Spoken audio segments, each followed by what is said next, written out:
Going live. Right.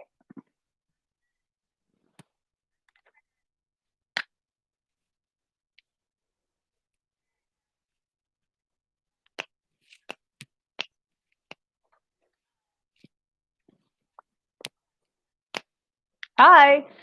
Do tell me if the internet goes bad because I will not be able to tell, and my internet is still postal internet.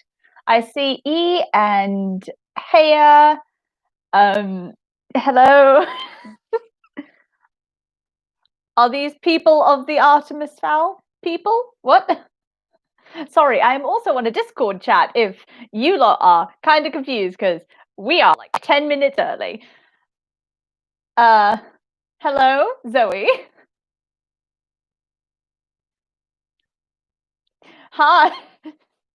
You can't hear. It's on the Artemis. Yes. The Artemis Fowl Instant Report live stream thing is live. There's a lag in Discord call, and this is chaos. I'm just gonna hang up on this. Hi.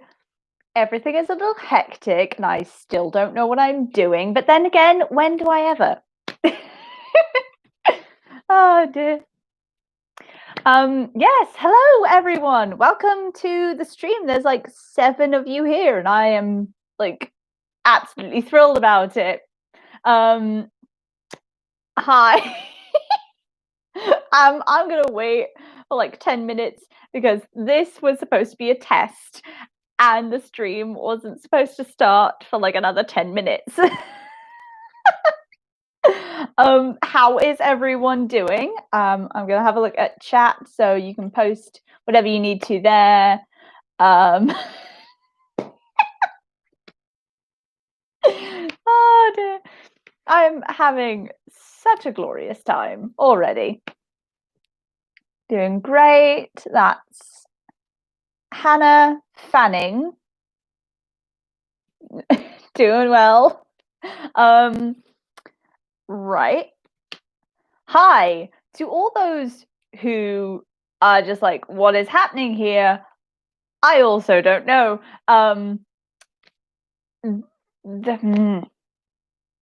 Sorry, my brain is refusing to work right now.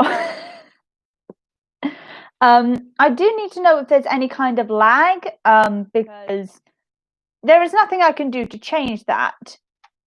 But it's good for me to be aware of it. No, fish makes me mod right now. Okay. To respond to any comments due to the lag. Yes, that is due to the fact that I am in England, and for some reason my landlord thought it would be fine to give us post office Wi-Fi. If you're wondering, hey, is that a thing? Yes, it is. And yes, I only discovered it when I moved in. I have been doing well today. I have been doing all that fun domestic stuff, like doing laundry and trying not to have a panic attack because, you know, relatability.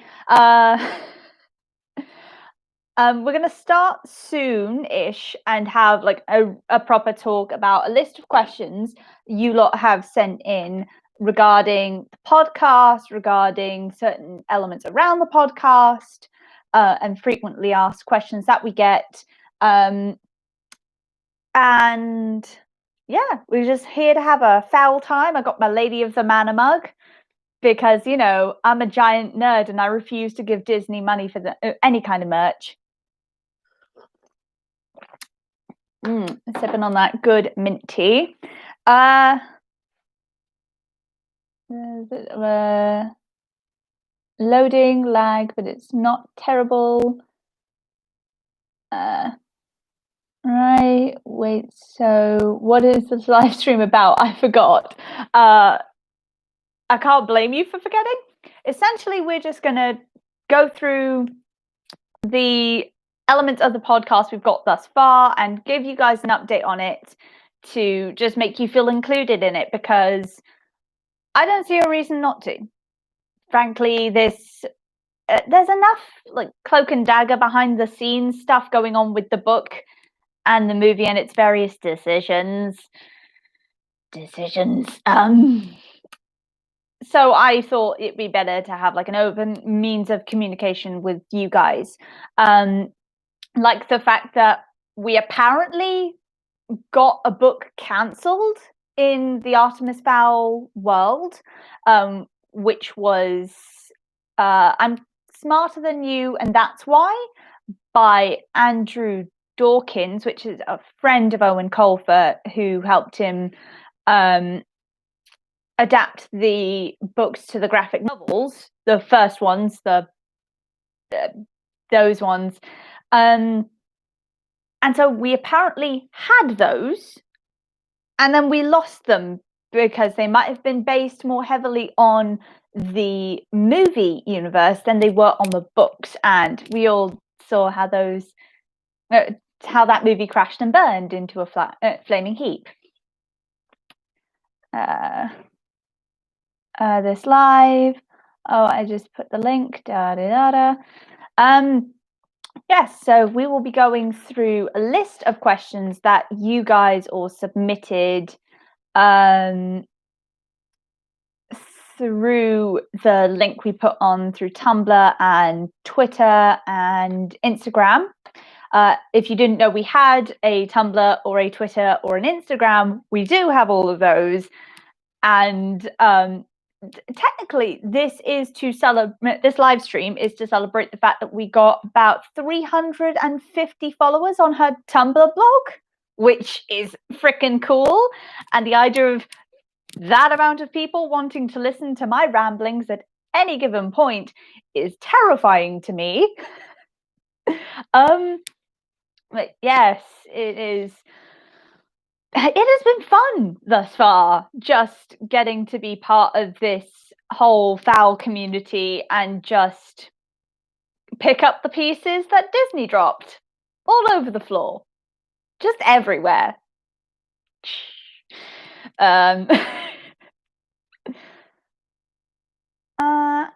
So let's have a look. See, we've got about a minute until the stream starts proper. Up until that point, I don't know what to talk about. Hi, I'm Gabby. I'll be your streamer today in this situation, I presume. I will try and be as zany and as funny as I can be. I haven't had any coffee today, so that might be difficult, but we'll do our best. We'll do our best.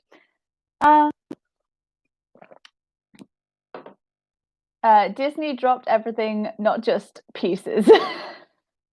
I mean, you're not wrong, but oh god, I'm having to rewatch the movie with one of my friends. We have decided that she needs to view it.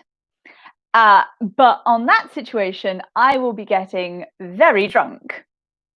Like I'm not a person that particularly likes alcohol. I have only ever gotten tiddly once in my life, and like that was on a picture of like mixed drink from Weatherspoons, which is possibly the most British thing I've ever done in my entire existence, and you can hear my voice. Charlie, no. Sorry, I've just spotted my friend in the chat going drunk, Gabby. So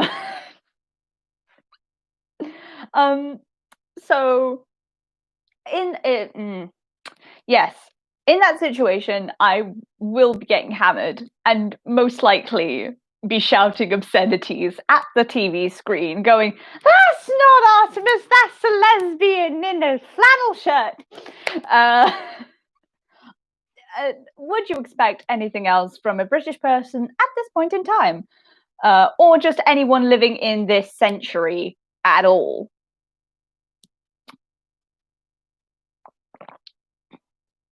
Friends, we're basically married. They don't need to know that, Charlie. Come on. What? Right, now the stream has properly started. I will thank everyone for being here. Hi, I'm Gabby. I am the main writer and main director on this here future podcast. I've been writing it for the last 6 months, and for about half that time, I've had an absolutely brilliant writing team on my side who are some of them are moderating at the moment, and I'm absolutely chuffed to have them all. I cannot express enough like how much they've done and how much I really want to thank them, because I really appreciate that they would give up their time, they would give up their energy and their expertise to try and make this a success. And it really does mean a lot to me. So, yeah. Apart from that, we're going to talk about the writing process. We're going to talk about how far we are in the podcast, the building of, and how far we still have to go. So let's pull out the first question. When will the podcast be out? And the answer is simply, we don't know. I'd have to say, if I was going to project into the future, possibly in the next 6 months, but that's like an overestimate of like the starting process. In the like finished episodes aspect, it could be next 3-4 months. I'm not sure. I have autism and ADHD and dyslexia. Why am I a writer? I don't know. But essentially, because of those things, I don't have the best grasp on time or how long things will take. And also, given how tumultuous the world is at the moment, it's hard to guarantee anything as a time basis, because we might have like a few months of uninterrupted stuff and everything like goes through super smooth, or there might be holdups along the way where people are just like, I can't continue with this project because I've got this reason, like I'm unemployed, I've got to look after my family, yada yada, and that's completely okay. The whole point is we have a flexible schedule at this point, and I think that's actually a great help to us. There was no way this was going to be produced in an afternoon, because we want to give you guys the best quality we can with the resources we have, and sometimes those resources take time. So we haven't started the official recording yet, apart from that little snippet we got for the end of Fowlfest, and I will go into that in a minute. So yes, we've nearly finished writing the podcast. I'm actually on the last episode of writing. And the way that happens, I will probably talk about in more detail in a YouTube video. And sorry, my train of thought went there. Essentially, I write the main script. I do the looking at the book, seeing how we can adapt it, seeing what scenes need to be in there, what scenes don't, and trying to include as much as I can from the original text. And then it goes over to the writer's room, where they critically go over it and analyze every single part that we need to look at, that we need to take into consideration, or that they just genuinely liked. There is nothing like a little comment at the side of the Google Doc going, "This made me laugh so hard. Why is Root doing this?" There is nothing like it in the universe. It's so brilliant. Just knowing that you made someone laugh is just chef's kiss. Let's have a look. Yes, we are in the process of beginning to reach out to voice actors. We have a few signed on, but some of it we're keeping a bit under wraps at the moment because some of it is kind of exciting and I like it. We're here for the mystery. Who is voicing Artemis? I am, because I basically got peer pressured by my writer's room because I can do an Irish accent. So yes, I am the voice of Artemis. I am also the main writer and director. And if that's not the most Artemis thing I could have done, I don't know what is, because he has a very much I might as well do it myself attitude. And somehow I've managed to pick that up. I don't know how. Someone help me. I'm obviously not doing well.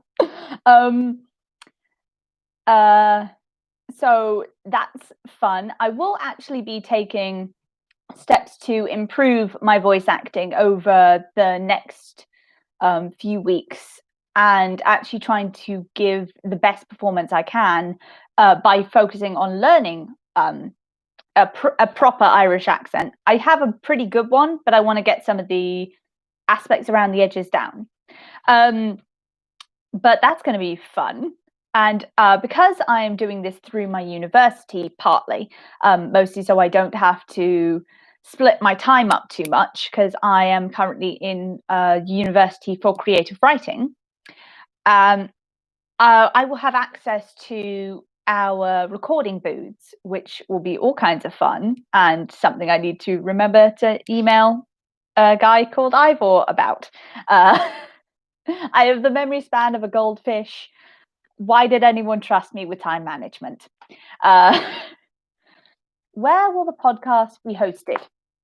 So this is like a 3-tiered system, because I've observed how a few podcasts in the past have done it, things like Welcome to Night Vale, Magnus Archives, and just internalize how they've done it. So in this case, YouTube will be our main platform. That will be the main way we get things out to you guys, because it's accessible, anyone can look it up, and it's just very easy. Then we'll also be going for, I believe it's Apple Play, just because so many people do have Apple products, and that seems like it also be a good medium to get everything out. And of course, my brain has just gone blank. I do apologize. Spotify, that's the word, because they also have a big platform for the podcast industry as a whole. We'll be seeing about getting those out as quickly as possible. However, the podcast will come first on the streaming services like Apple Play and Spotify, because it's just easier that way. And then we'll be getting them to YouTube about like a week later, because that's just easier on everyone. Yeah, the beauty of YouTube is it allows us to also upload with some incredible artists. And as you've seen on like our previous video, it's got work done by Isnoth Art. I hope that is how you pronounce it. I am dyslexic. So Victoria did that for us. She is also part of our writer's room, and it's just been absolutely fun. I genuinely had a whole fangirl squeal moment where I just looked at Artemis and went, "Baby boy!" I don't even know how to pronounce it. Hey, Victoria!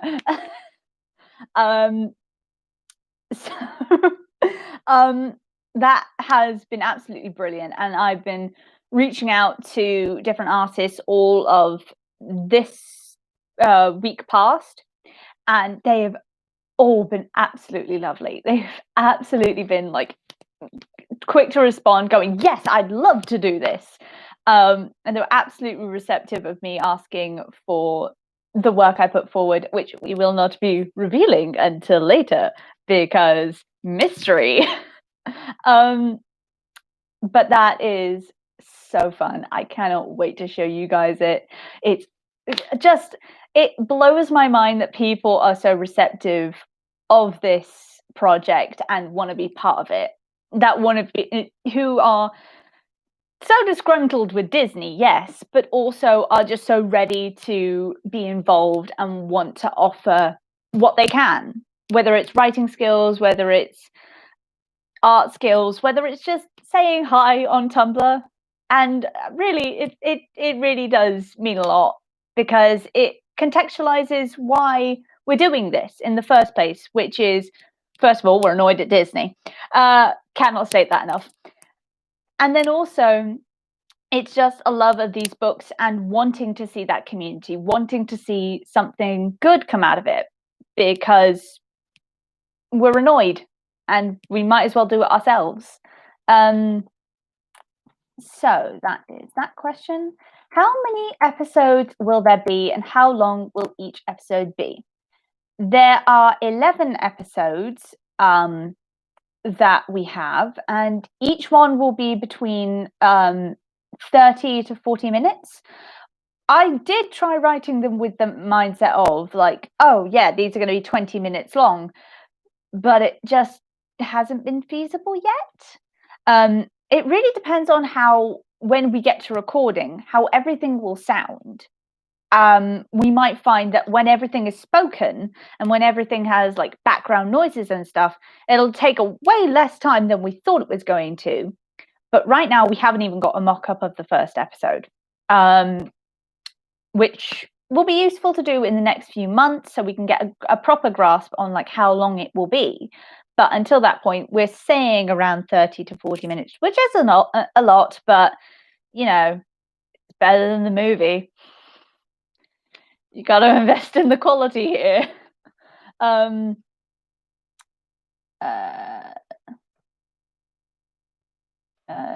just trying to read.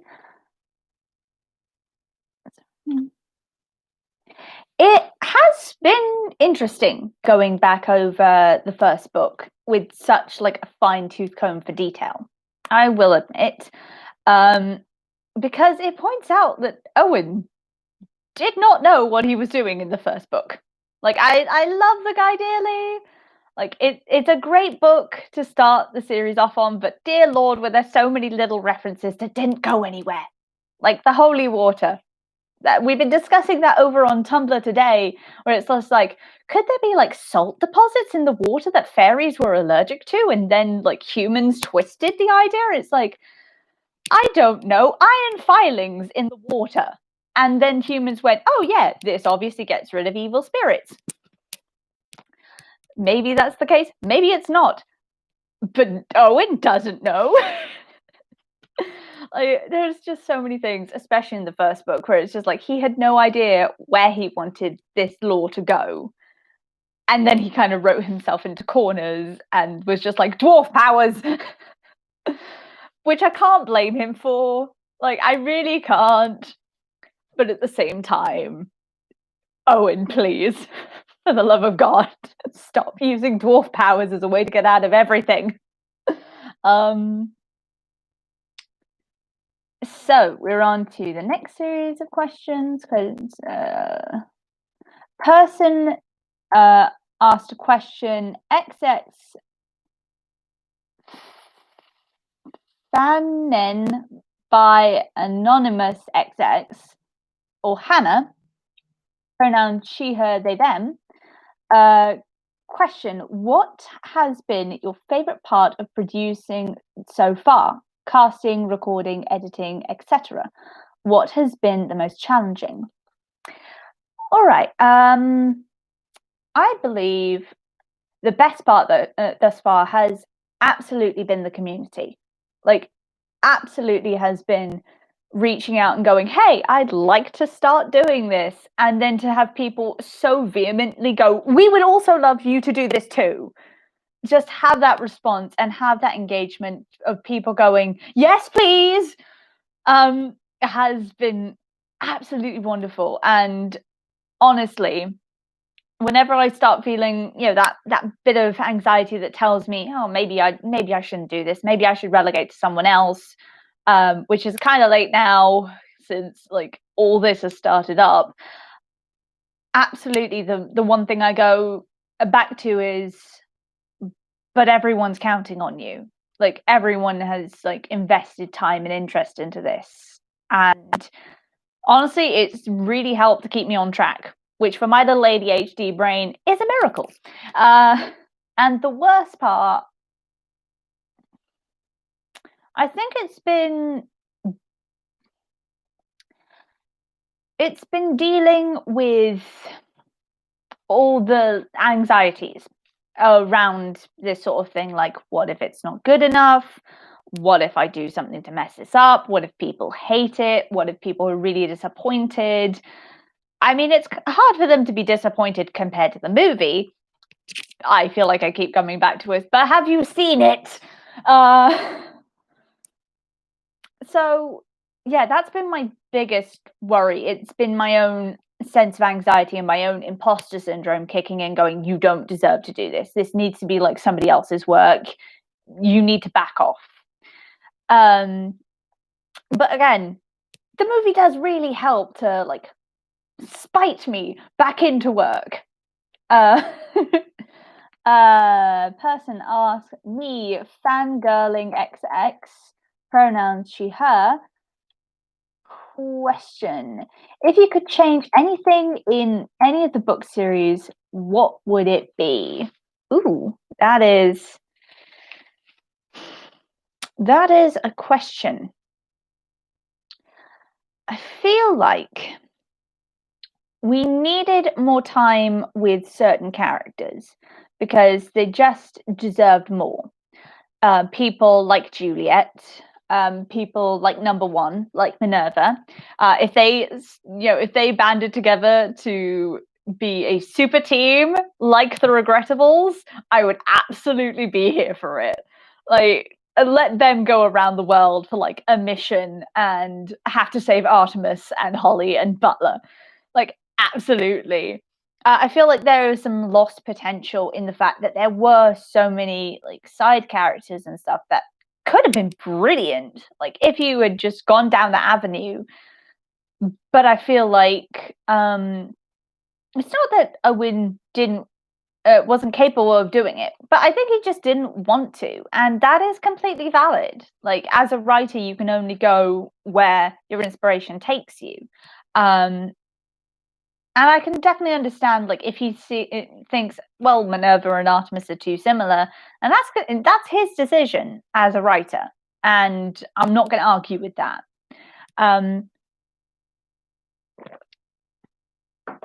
So let's have a look. From We Interpreter, which I am not, as you can tell from my dyslexia. Pronouns she, her. Question: how will you make sure that the audio quality of the podcast is consistent? I am. It is amusing that everyone will. I am assuming that everyone will record with different equipment. And the answer to that is, I don't know. Quite honestly, I'm not a techie person. On a scale of techie, from Foley to Butler, I am mulch. Like, I'm not here for the tech. I can barely Google something. I, quite honestly, as everyone knows, from the last time I tried making a YouTube video and posting it on time, I created an entirely different YouTube channel by accident, and then posted it there, and then had to go back and change it. And I'm just gonna see about getting decent audio editors that know what they're doing, because I don't. Equipment, I'm assuming, will be different, but that really is a question we have to ask later on than we have at the moment, because we don't even have a full cast yet. What we do have is Artemis, me, Mulch, who is being played by my actual father. Yeah. AKA Artemis's worst nightmare, waking up and then suddenly Mulch is his dad. Welcome to hell. And then we got Foley, who's being played by my brilliant friend Sam, whose voice, I will tell you now, is a mixture of Rimmer from Red Dwarf and Moss from the IT Crowd. So yes, ultimate techie voice.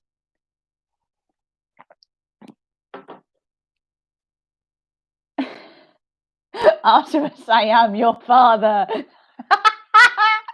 Oh, I'm absolutely here for this. Oh, wait for the bad fan fictions where it's just like, you're right there, Artemis, I married your mother. That's so cursed.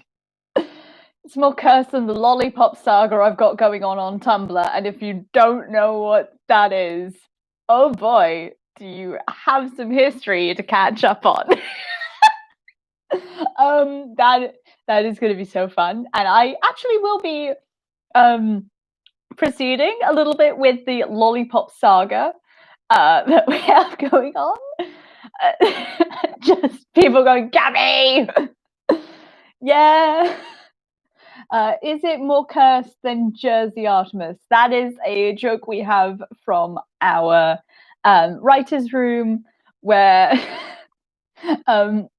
Vintage, one of the writers, started doing Artemis in a New Jersey accent, and honestly, it doesn't sound like it's going to be hilarious, but I was on the floor.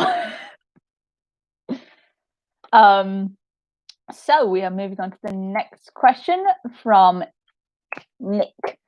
I only did that because I thought it was nice for a second there, and just why not?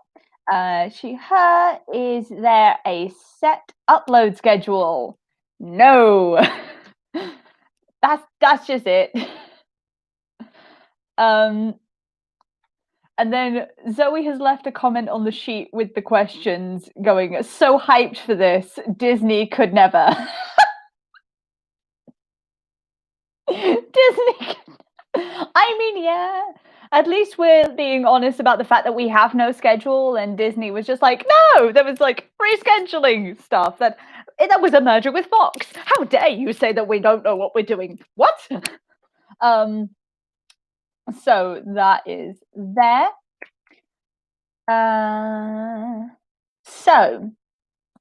What are some fun memories you have from working with the team?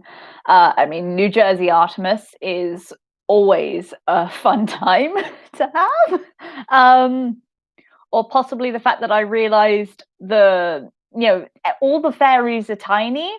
So the fact that we all imagine like Commander Root is this gruff, like hardened man is totally inaccurate, because his body mass would not give that sound. Like if someone like Butler had like the deep gravelly voice, it would make sense. But Root could not because of sheer size. So then it would be like, hey Captain, what the hell do you think you're doing? It would just be the squeaky nonsense of, I don't know what you think you're doing, Captain Short, but you better stop right now. Is it Mickey Mouse? Is it Commander Root? We may never know. And then we got some comments from Shame Juice, which is Vintage again. Gabby voice Butler 2020. No! Oh, sweet Lord, no. If I kept doing that, I would drive my voice into the ground. Although one of my secret talents is being able to do a pretty decent Beetlejuice impression, which is, hey folks, hey, your pardon.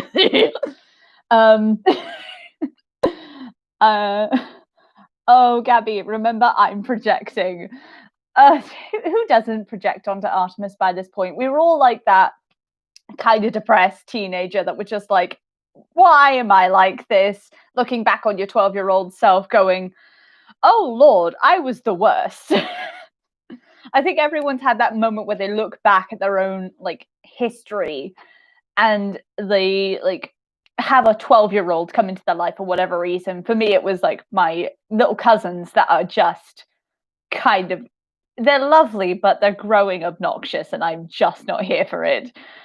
And I turned to my mother one day and just went, no, please, I'm so sorry.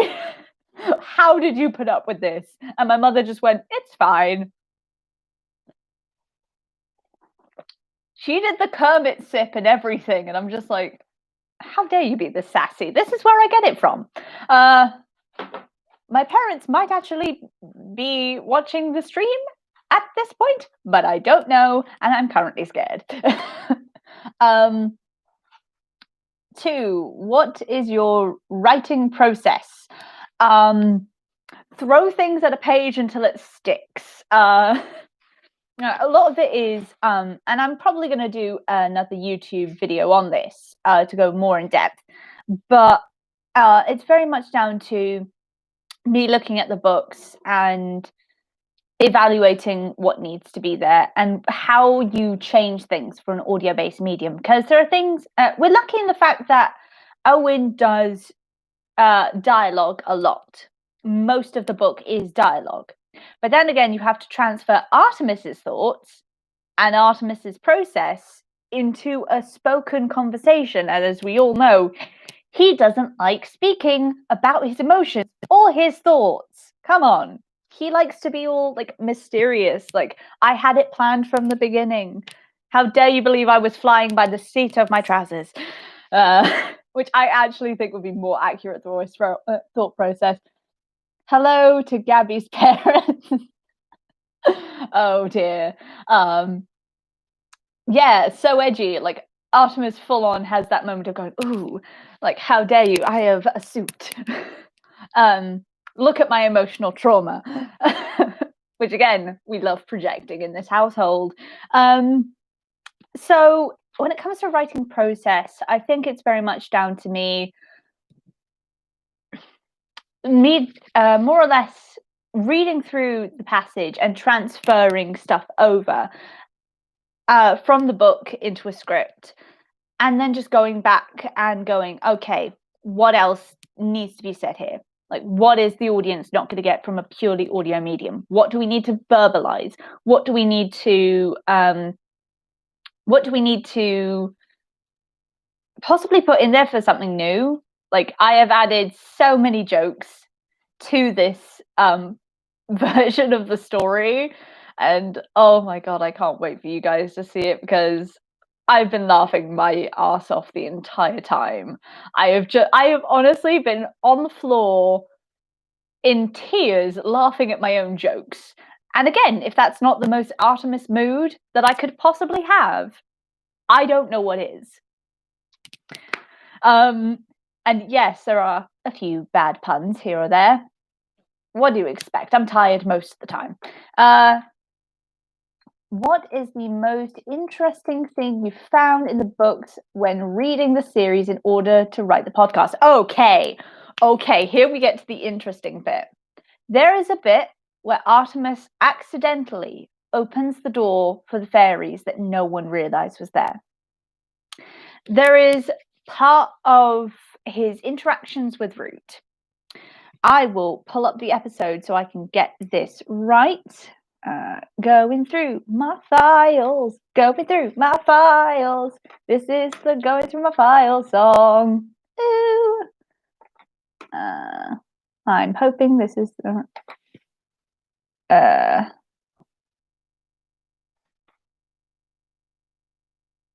then that's there. I was not planning on this.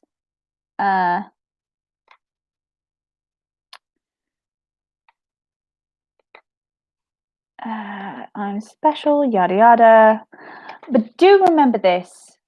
Oh, wait, you do that. But remember this. None of your race has permission to enter here while I'm alive. Race is not just in reference to fairies in general. The people and fairies are specialized terms. Whereas race refers to individual classes of fairy, like elf or sprite. So the council and the LEP could have interpreted it as Artemis going, no elves can come in here. All elves are barred. But they could have sent in a squadron of sprites or pixies or anyone else, and it would technically have counted. Artemis was so wrapped up in putting in his, entering here while I'm alive bit, for the whole biobomb situation. He was so wrapped up in that moment, he didn't realize the back end of his sentence actually opened up the door for like a second that the LEP could have used to exploit him. That is the one thing where I read back and I went, wait. I went into full theorist mode, because if they had done that, the whole series would have been a whole lot shorter.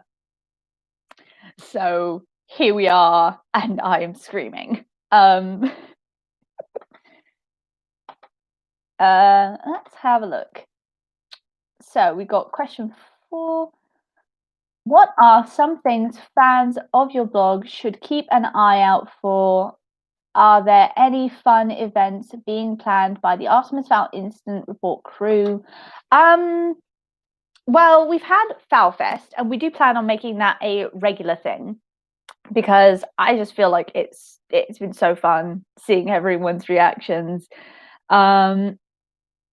I don't think there's anything. Well, of course, we're still in Fowltober, which is basically Inktober or Drabbletober for the Fowl fandom in particular. That has again been put forward by Orange Red Bush, or hang on, yes, maybe.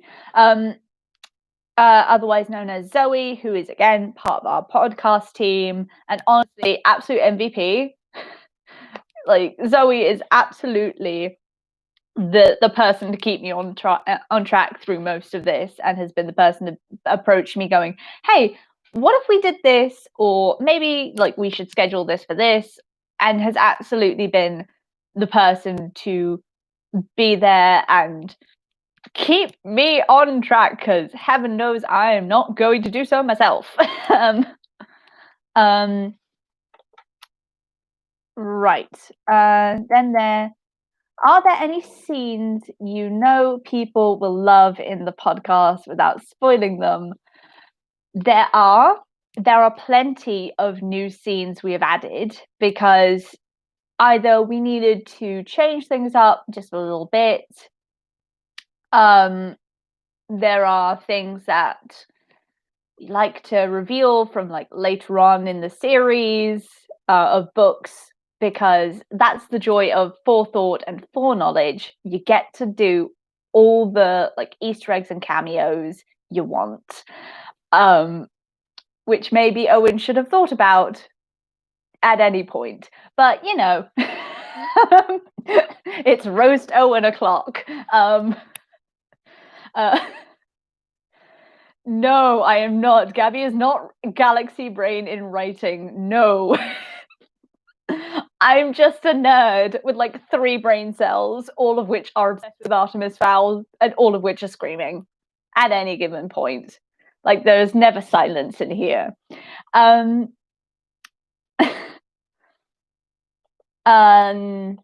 think there are plenty of scenes. There's stuff like the Chihuahua,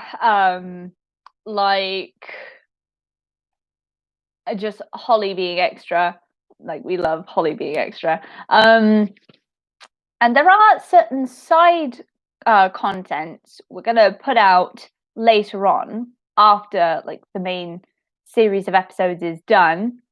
The freaking Chihuahua. Yes, indeed.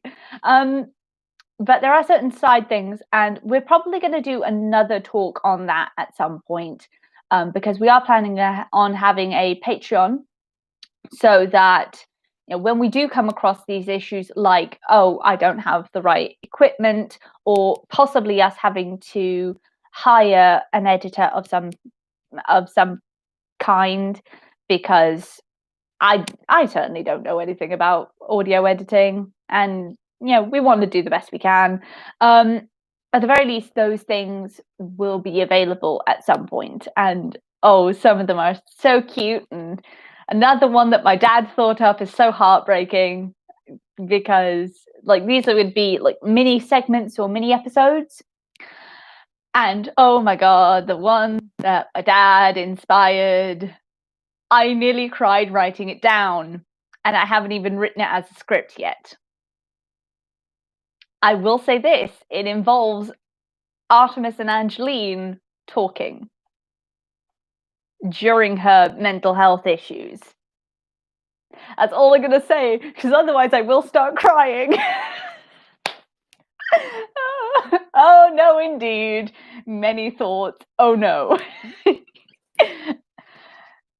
Indeed. Is the right response. But we're here for the angst, we're here for the feels. We're all still that little 12-year-old that wishes we could dress in a suit and intimidate adults at some point.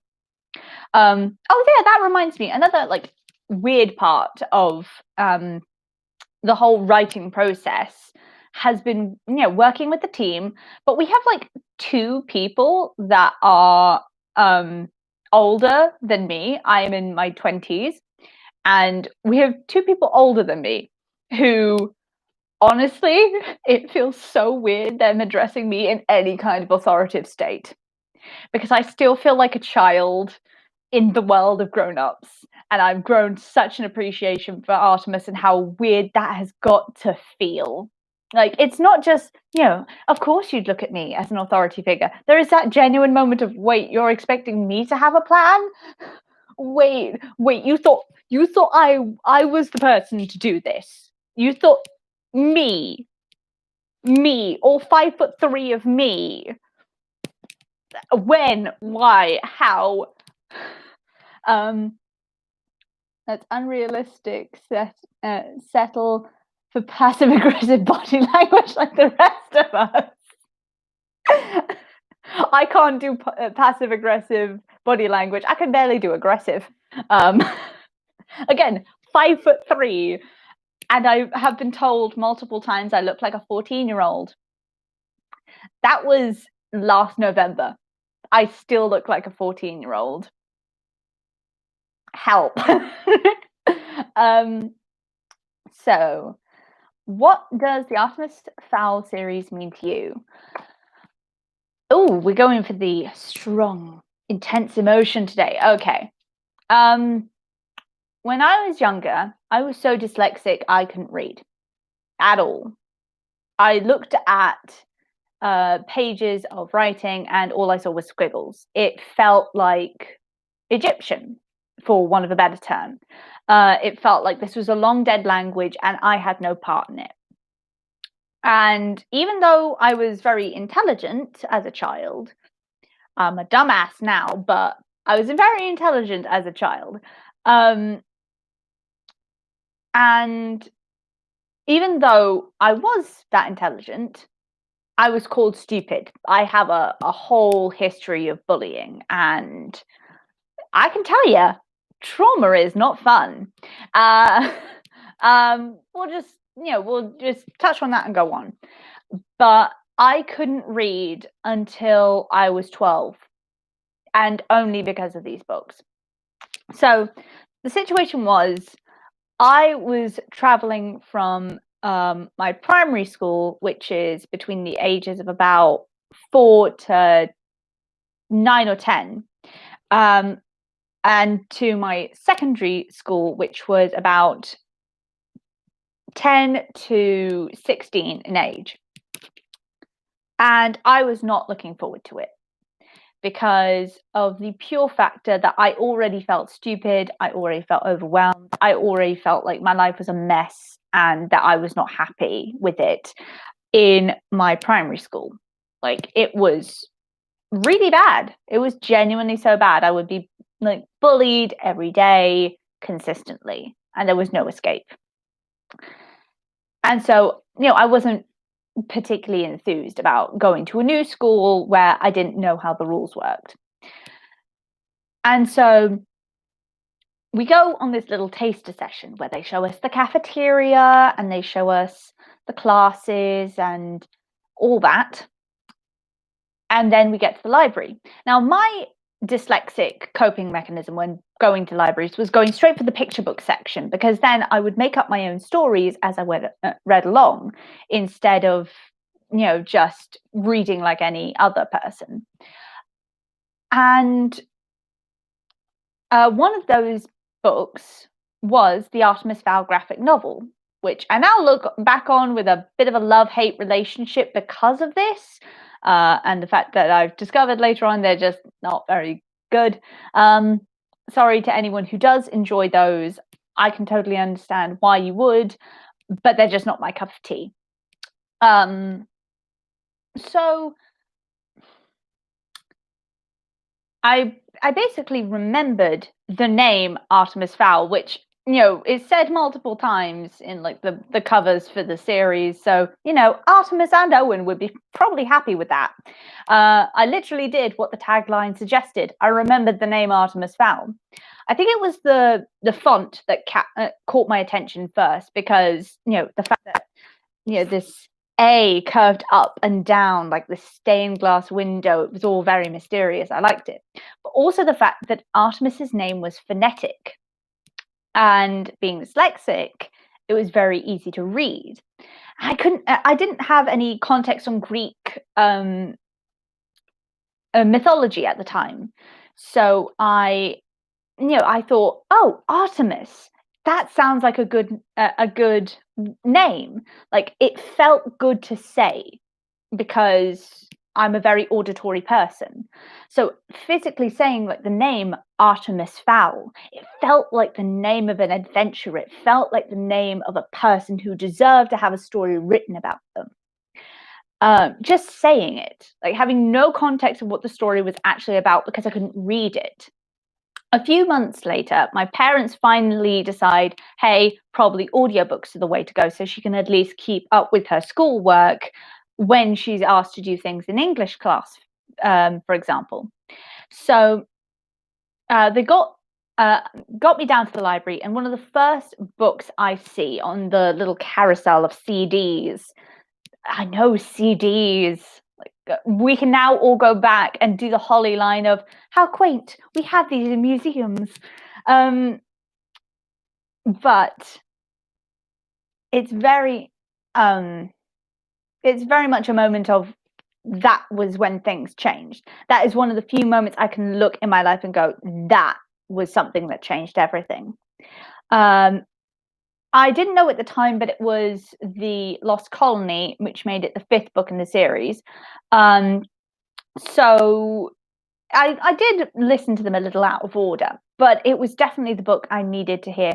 Also, it took a bit of convincing to let my father let me listen to it, because he is a Christian pastor, and the book had a demon on the front, and I'm just like, don't worry, I will tell you if anything demonic happens. I was a little narc on myself. And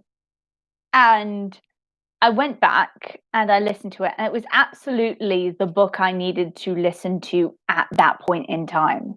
It was absolutely the point where I just needed that, because number one's story mirrored my own so closely. I could definitely identify with the feeling of, why should I feel like this just because everyone is telling me to feel like this? I've never met like a human, for number one, but for me it was like anyone of any other lifestyle but my own. Why should I hate them automatically? Why should I act in a certain way? Which also leads to me projecting onto number one that he's probably on the autistic spectrum, because certain behaviors just match up. Also, his love of language, absolutely my own. And it felt like that was the book I needed at that point in time. Also, Artemis's story of personal development, because I was stuck as a very toxic person at that point in time. I did not like who I was in any way. And so having a story of someone who is actively like changing their behavior, who is moving from being quite selfish, given what everyone's saying about them, to being that person who's willing to do anything to save someone else, and moving to the idea of, this is what I'm meant to do here. I am meant to save people. I'm meant to do good things. I genuinely want to help. Absolutely just flipped my brain, because I was stuck with the impression that if you are a bad person, you are stuck as a bad person. And Artemis going forward and going, actually, I don't like the person I was. I'm now going to do everything I can to change that, was absolutely blew my brain. So yeah, what was the question? What does the series mean to me? It really marked, my inflection as a person, but also it was what I needed at that point in time. It's what I still need. I still return to it when I have bouts of anxiety, when I have things I need to, focus on, when I just need that moral support almost for myself. And it was actually the book series that made me want to become a writer in the first place.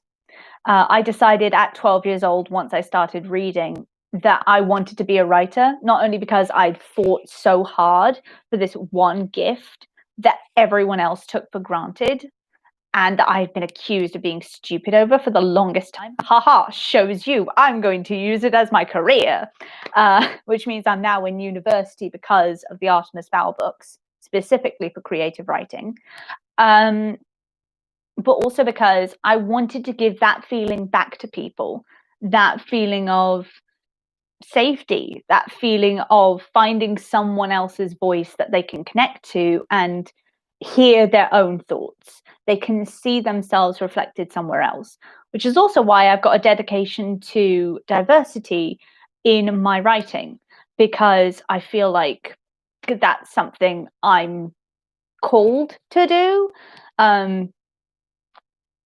I've always been somebody who's desperately longed to see themselves in fiction, and you'd think, being white, I see myself everywhere. But because I'm autistic, because I'm dyslexic, because I've got ADHD, and so often those are represented by males, represented by anyone else other than me. That's frustrating. And because of that, I can see how frustrating it must be of people of color, people with physical disabilities, people with other mental health issues, people from the LGBTQ plus community, to feel that innate frustration of, this isn't me and I need to see myself somewhere. So I might as well go out and write it for them. So yeah, that was informed by the Artemis Fowl series, because here you have like somebody who isn't a traditional male in Artemis. And honestly, the fact that, just a bit of a side note, the fact that so many trans men have been able to look at Artemis and go, that's my representation right there. He's had to defend his masculinity at all. And I feel like that all the time here. Trans Artemis, I'm absolutely in love with that. That's so sweet. I absolutely am 100% here for it. But also it's the people that have looked at Holly and gone, yeah, strong female character, strong woman of color. Yes, that's what I need. That's the person I need to grasp onto right now. Absolutely is brilliant. And that has informed my writing later on. So that's kind of what the series has meant to me in that time. It's informed my writing style, but also my priorities as a writer, because it does a good job. It still has issues with mental health, but it was the only book series I've ever really read that focused on mental health as a key theme at all. So we can argue, but it's done some good at least. Right. What is a fun fandom joke meme you love? Honestly, I'm still kind of in love with my own what was it? The Lollipop Saga. where Artemis is basically. It started out as a bad joke between myself and I believe Emma. It was just like we were talking about how Orion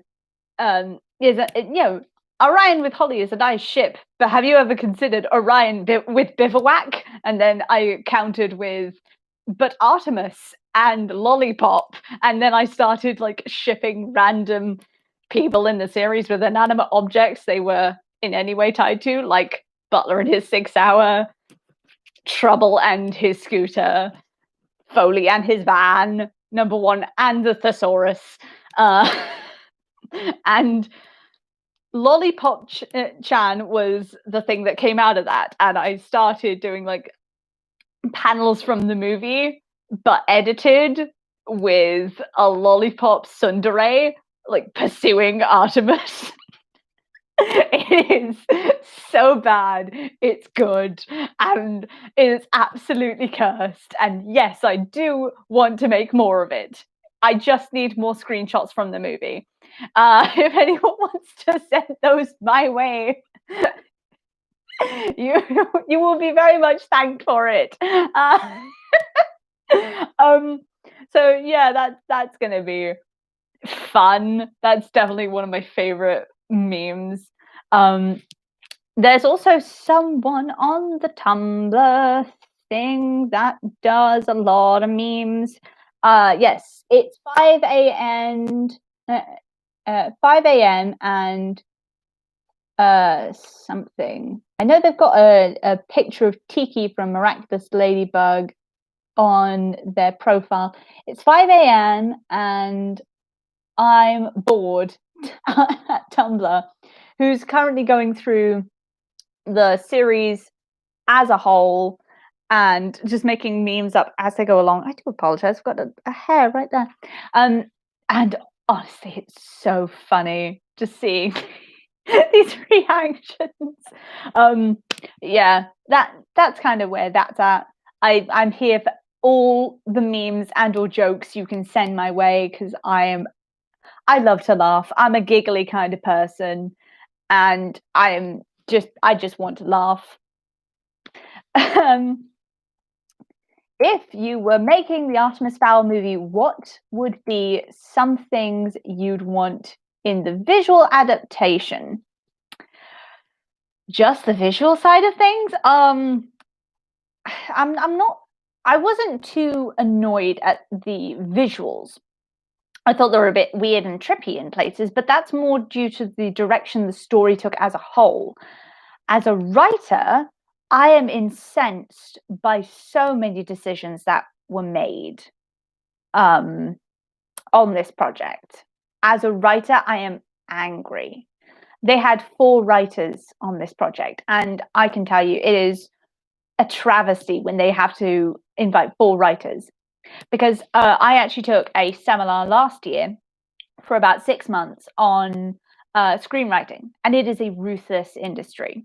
It is absolutely cutthroat, and you can be a writer. You have to be on set every day because an actor or a producer can turn to you and go, "This isn't good. Rewrite it now." And you have to sit there sometimes with a producer or an executive hovering over your shoulder as you type. And it is absolutely demeaning as a writer to have your characters stripped apart by somebody who's never picked up a book on writing in their life and told this isn't good enough. It is absolutely disgusting, quite honestly. It's ridiculous. So the idea that they had 2 writers to begin with, those 2 were fired because they weren't like up to the executive standards. Then they hired another guy, and then they hired another guy after that. And they wonder why the movie had no consistent tone or humor at all. Like, we only got like brief moments. The funniest thing to come out of that movie was Bruce the goat. I will admit, I laughed at that. But in the visuals, I'd have to go the animation route, because I feel like this would have been a brilliant animated series or movie in general. I feel like I've done a post about this where I talked about Cartoon Saloon. They are the last true bastions of 2D animation. They are the ones that did The Breadwinner, Wolf Walker, Secret of the Celts. They are based in Ireland, which I feel would have been brilliant for just the Irishness in it. It would have actually had Irishness. A whole reason why they didn't have like more reference to actual Irish culture or humor is because executives are often dumbed down things for American audiences because they will believe that they won't get the references or they won't understand for whatever reason. This is why you had the Irish blessing repeatedly used, which is not actually a blessing. It's just a saying. It's a poem. Why was this used? Also, why was the whole surfing thing necessary when you could literally use anything else from Ireland to prove Artemis's love for Ireland, which was the whole line that was supposed to prove? Like the castles, the libraries, the pubs, anything else. Like Ireland has this rich history of being the Isle of Saints and Scholars. It has such a beautiful written history. It has such a wonderful legacy of knowledge and storytelling. And they use none of it. So yeah, animation. Cartoon Saloon, they have a new movie, as I said, Wolf Walker, coming out soon, and it looks gorgeous. It looks so gorgeous. Just look it up. It is everything that Disney should have been, that they want to be again, but they just don't have the guts to do it. Let's have a look, see at the next question. Favorite Artemis Fowl book? I'm going to say The Lost Colony because of how much it has meant to me and how much I still relate to number one side of the story and to Artemis's.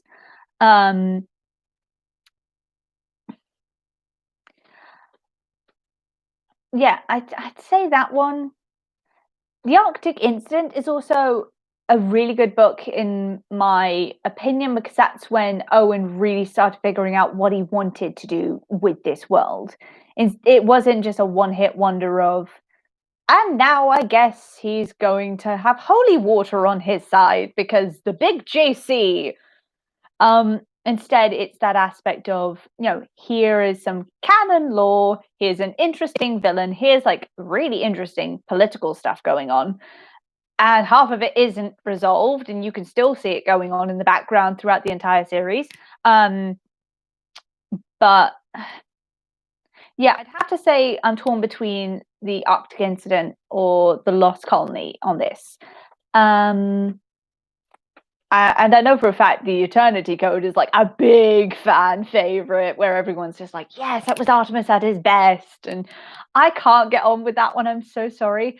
I just can't get past like Artemis being an absolute idiot during the first, like, what did he think was going to happen? What did he genuinely think was going to happen when he invited Spyro to that meeting? What? Oh yeah, here's this wonderful piece of technology that's going to render all of your stuff, inadequate in less than 6 months, and you can't have it. I'm so clever. I'm Artemis Fowl. Ha ha. No, that's when he's like peak 13-year-old, and I'm so glad he got things happened to him because of it. Let's see. Other than Artemis Fowl, what is the biggest influence on the writing style and writing perspective you've brought to the podcast? I'd have to say the writings of Victoria Wood. Victoria Wood is the unsung hero of the modern sitcom. Now, I'm going to talk about her while I pour myself some more mint tea. Yes, I do have a gold teapot, and yes, I do have a Lady of the Manor mug. If you hadn't noticed already, because we here for a good time. Victoria Wood is the unsung hero of the modern sitcom. Things like The Office or wouldn't be possible without Victoria Wood.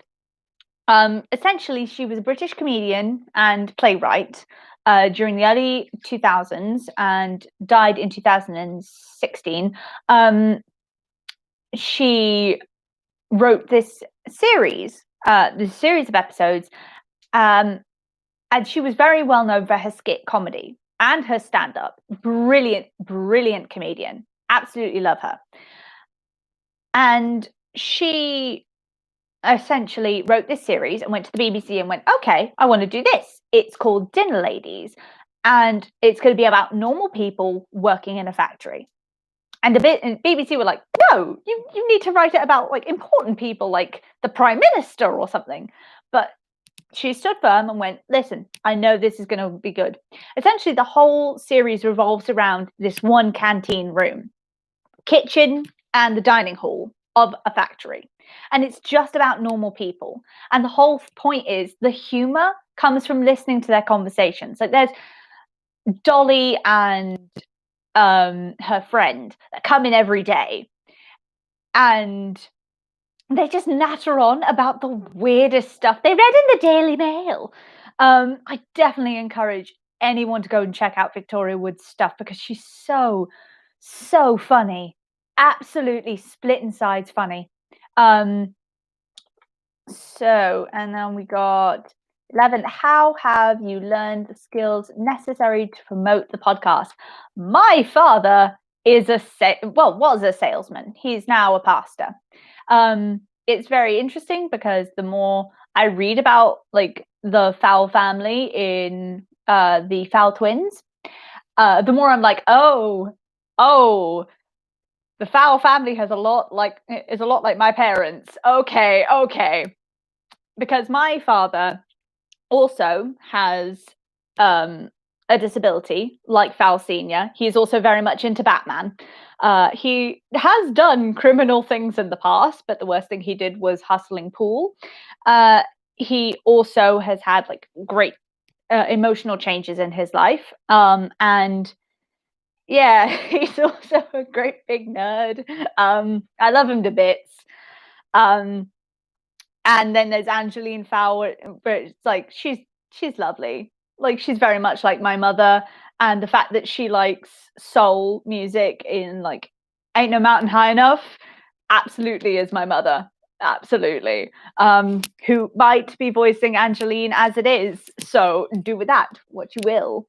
And basically what happens to Artemis if he uses humor as a coping mechanism instead of the brooding, dark recesses of his mind. So through my dad being a salesman, a lot like Artemis Senior, that's how I got onto that train of thought.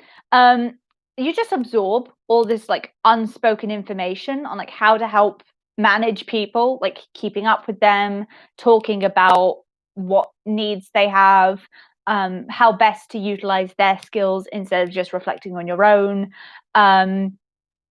Definitely just the aspect of talking to people and being open to what they have to say, and just having the courage to reach out to people and go, hey, could you promote this for us? Like, I know it's like short notice. And just there's like other things where it's like the Instagram, the Tumblr, the Twitter, although I'm not particularly good at managing those, and we will be trying to sort something out soon so we can have like more social media stuff. It's that aspect of keeping stuff going, keeping people aware that the project is still alive and it's still here, and that we are definitely moving forward. And I think that's where a lot of projects do fall flat, quite honestly, because they just sort of announce that they're doing it, get all the people they need to do the project, and they never engage with the community again. Like, how do you expect this to go down? And they wonder why, you know, when they launched the thing, it's not as good as it could have been if you just open it up to a community, because that's how the creative process works. You have to be open to everyone. And then we got 12. What is one of the things you've learned during the project? I'm a better project manager than I give myself credit for. I know that sounds like a kind of like self-glorifying thing, but I'm somebody who, for most of their life, has not been listened to by most people, especially when they had a project they wanted to put forward. And just having that time and place where people actually want to listen to you and have a vested interest in listening to you, and are being receptive to the, yeah, I can make a poster for that. Yeah, I can help you edit this. Yeah, I can, lend a hand to this. Like, that has been an absolute revelation and absolutely been wonderful to see and experience, and having that aspect that I can just listen to what needs doing and figure out a plan to do so. It's been really good for my self-confidence, I will admit. And then we've got our final question. If you could have any song as the theme song for the podcast, what would you pick? Oh, this is the point where like every song I've ever listened to drops out of my head. I can't think of a song right now, but I can definitely think of a few artists I would have liked to have written it.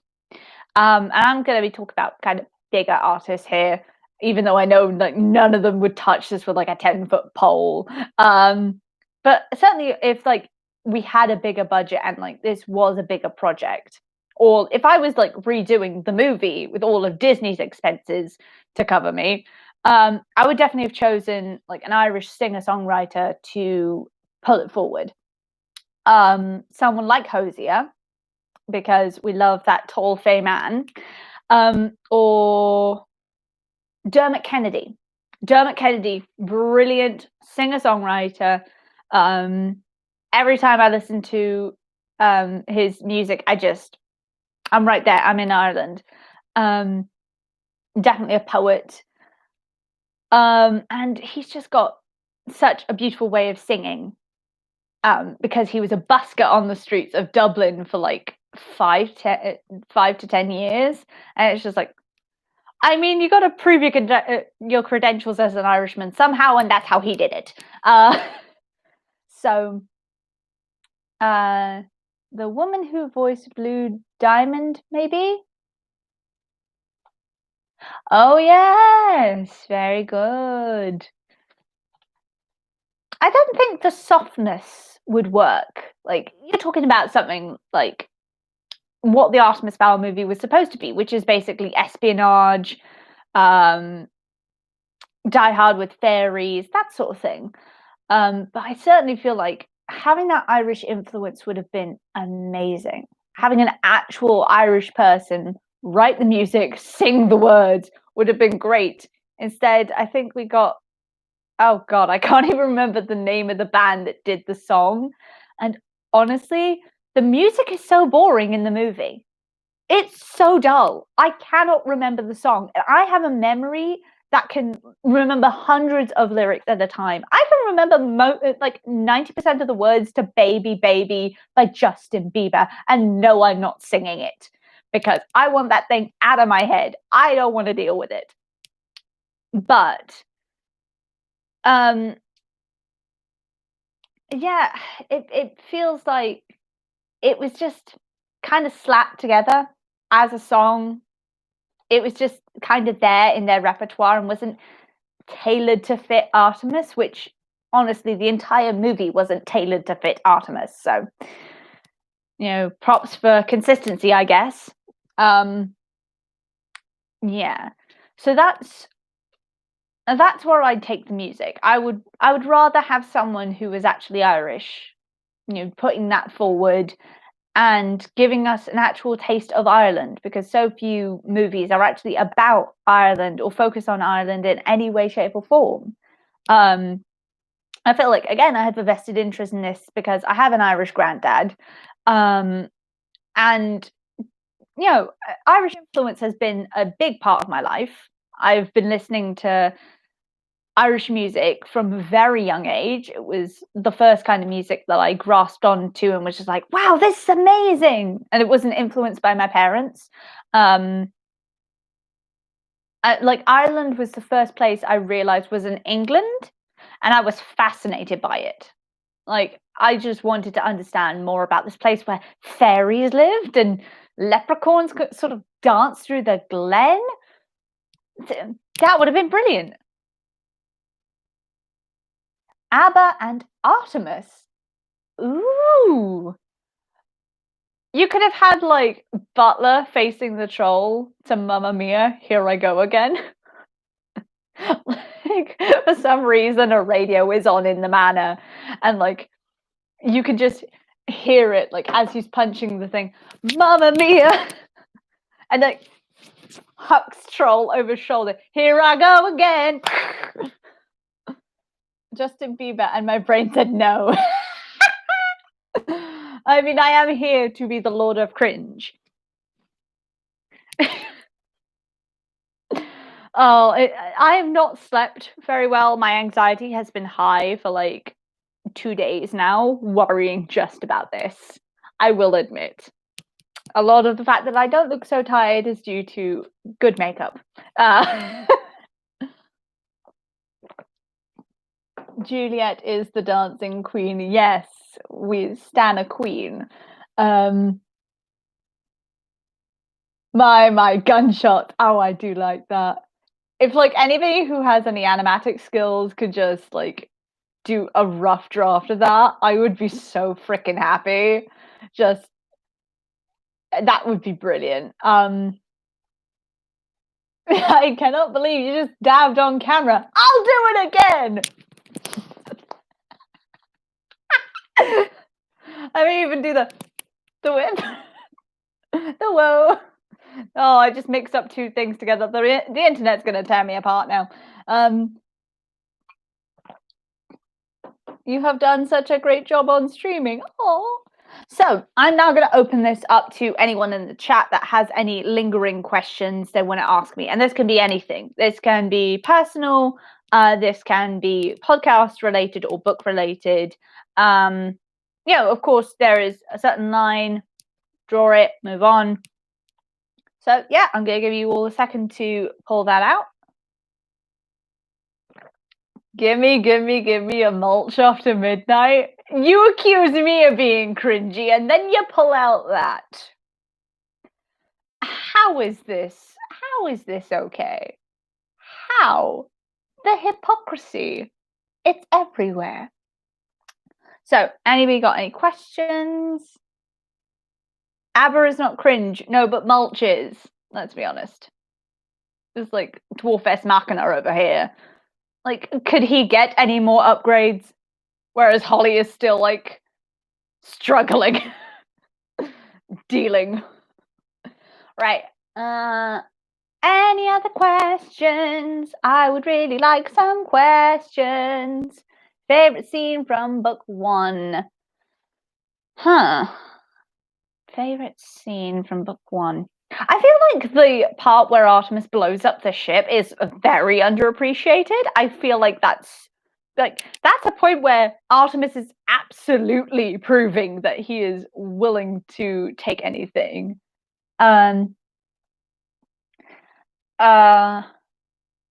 Yeah, I think like the part where Artemis explodes the ship, because purely that's so unexpected. But I have so many questions. Where did he get the bomb? Like, there's no scene where he pops back to the manor for like 5 minutes. There's no part where we're just left to presume that Artemis has a bomb in the back of the car, which I don't think Butler would allow, even if it wasn't armed. Like one stray bullet hole, and that thing's going. And he wasn't expecting to have that advantage in the first place, so why would he suddenly have a bomb? Like, are you just expecting he's Artemis Fowl? He made it out of Play-Doh and some gaffer tape? No, thank you. Who is voicing Holly? We don't know. I would really like to get a woman of color to voice Holly. I really, really would. Because I feel like this fandom, it deserves it. Like, no knocks to Lara McDonald, I believe her last name is. If I'm wrong, please correct me. But essentially, she's not our Holly. She did as good a job as she could given the script. And I'm not putting the casting on her. The casting is a completely different department to her. I think she did a brilliant job given what she was given in the script, or lack thereof, where she basically went from girl maternal instincts to slightly spicy. But yeah, we haven't got anyone in mind at the moment, but I'd really love to get a woman of color to voice Holly, because I feel like that's just something we need. What are you most excited for the podcast? I think just having it out there. Like, just having it out there and having you guys all react to it, having you all have something we can all be proud of in this fandom that's not the movie, and showing like this is how you do it. Also, little side note, I will have to be classifying this podcast as a critical analysis of the movie, because if it's a critical analysis of the movie, then Disney can't touch it legally, because Disney is horrendous for suing people over minor things. If their music is in the back of someone's video, they will take that video down. So for legal reasons, we're probably going to have to put it under critical analysis,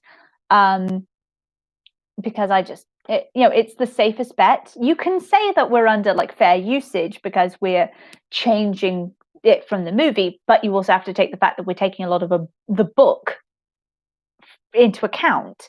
And legally, books are different from movies. So saying it's a critical analysis of both, because we are also changing like minor aspects of the book to be a little bit less early 2000s, because there are some problems in the early 2000s we'd rather leave there.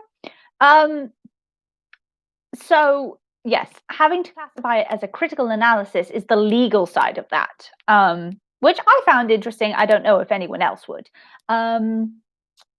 So favorite villain or antagonist? I mean, Opal is pretty dramatic. Let's all come to that. Like, if Opal had a little bit more time where she was that cold, calculating person in the room and not screaming maniac, I feel like the series could have had like a more like refined tone to it. But crazy Opal is also pretty fun to deal with. It's just like, truffles! I want revenge and chocolates. I mean, don't we all? That's a relatable thing right there. It really shows how ruthless he is. Scene book you would most want to rewrite. The last one. I feel like there was a lot of potential in The Last Guardian, but also Eoin just wanted to get it over with. They had raised the stakes so much for them to suddenly be like just dealing with the same antagonist they'd had before, and then dealing with the same problem in the same place they'd had before. So in this case, they just went back to Fowl Manor, which is nice in the whole like cyclical hero's journey, like the coming home. But at the same time, it felt like them running around for hours and just doing nothing. Now, if you'd had the political aspect of like they are kept behind below ground for like a few hours, or the LEP are sent after them because there are supporters of Opal that want to stop them, that could have added like a whole other aspect to it, instead of this massive aspect of, oh, and now the world's gone dark. No, have the political aspect of, some people want this to happen. It's not just Opal, and it never was. I feel like they should have done so much more with the political intrigue of like, the council are not good people. They're not good at their job. They plainly aren't. And I always found it funny that the LEP and almost every other major public service are constantly complaining of budget cuts. where is all that money going if not like into the military, if it's not into public service, if it's not into revamping the city? Where is this money going? What if the council members are hiding it somewhere and Artemis has to uncover it? I feel like that's something they could have used. No,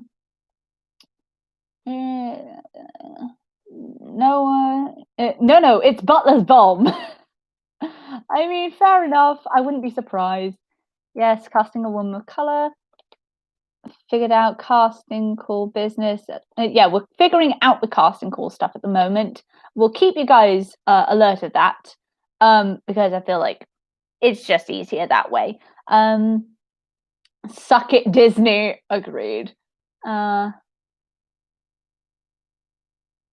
Bring back the murderous grasshoppers. Oh god, those things genuinely terrified me. That was the one bit where I was just like, no. The murderous grasshoppers freaked me out. I love bugs. I love loads. I love most animals. We have our neighbors have a bunny and a dog that I am absolutely in love with, and I cannot get enough of just staring at and going, "I love you" through the window because they're just so fluffy, and I'm here for it. But grasshoppers are a big no, only because of that book. Only because of that. I don't even have a fear of spiders. I love spiders. I think they're cute. I've got my like housemate over here who's just shaking her head, going, "No, please don't." But like, I just can't get on with the grasshoppers. Amanda Opal legit saying that there were others that agreed with her. Exactly. Like going into this aspect of the council is repressing large groups of people. Like they are plainly like oppressing the goblins in particular and the dwarfs, and through various other means are basically pitting them against each other and then using the media to scapegoat them. Like instead of going, hey, we could just change the infrastructure and help these people. No, they're evil. They're all like monsters. They're all criminals. And then having the gall to complain about it and then using the LEP. So yeah, I feel like, you know, if they'd gone into that aspect of Artemis having to go into all the political intrigue and possibly having to do a heist on the council from the inside would have been brilliant. Like Artemis having to go in, act all nice around the council members and possibly start doing investigations whenever he's down below ground, just to like try and help the fairy people in any real sense, not just in the whole, yeah, I saved you from Opal this one time, in the whole like there is like a reason your lives down here are not so good. You are being controlled and you are in a totalitarian state, essentially. Everything you do has to revolve around your hatred for humans, and that's not good. When you look at the tactics North Korea uses to keep their people in line, you actually see a lot of similarities, and it's terrifying. I'm just here going, why? Just because of the amount their media is revolved around like hatred of humans and how their cultural standards of like living well and living peacefully is, well, at least we're not like those humans up there killing each other with machetes. I feel like them all meeting a normal human would drive them insane. Like none of them would be able to compute meeting someone who wasn't like Artemis, like an evil monster out to destroy the fairy world. No, just meeting someone semi-normal would drive them insane.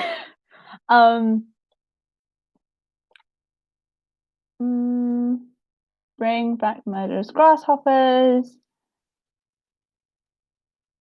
No paychecks, maybe. Artemis yelling for be sure he hadn't suddenly relapsed was great, but also reminded me how badly Atlantis complex was handled. Yes. When you actually look at DID, which is the actual condition of split personality, which is no longer the term and hasn't been since the 90s.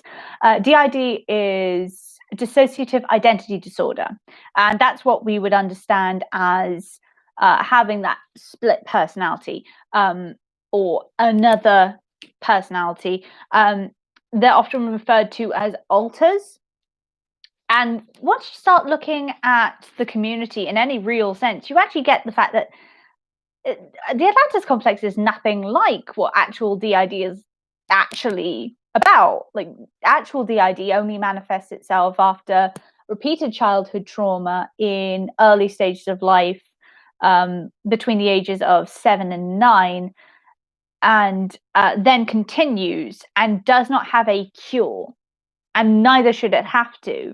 It just has people that function, and honestly, it's wonderful to see how this community is built around, DID. And there's this channel, Dissociated System, which talks way more in depth about DID and many of the ins and outs of having DID and what it means to have DID. And honestly, I definitely suggest checking them out. They are wonderful. They're doing brilliant work. I chose to interpret Atlantis complex as a combo of DID, OCD, paranoia, delusion disorder, and other symptoms, forming a completely separate disorder. One thing that we're going to have to be careful about in future books, if the first one goes well, we might go on to do the rest of the series. I would really, really love to do so. If the first book of Artemis Fowl being put into a podcast works, then I'd love to go on and do the rest of the series. But one of the problems that we're going to have to come up against is handling Atlantis complex in a way that is, respectful of the book and Artemis's experience through it, but also being reflective of the fact that DID and OCD and many elements of that disorder he has are very different in the real world once you take the magical element out of it. Like, it's not just, haha, look at the Orion, isn't he funny? No, this is a ball of trauma existing as a person. And he's not just going to be absorbed back into Artemis's main personality in a real world setting. So that is definitely going to be something to consider. And that is definitely going to be a question I have to ask later on, if we ever get there. But until then, it's just something to keep in mind that, fiction is fiction. And if you have questions, you shouldn't just rely on fiction. You should ask those questions and rely upon the world around you to explore them. Right. Let's see if we have any more questions that anyone wants to ask. Anything at all?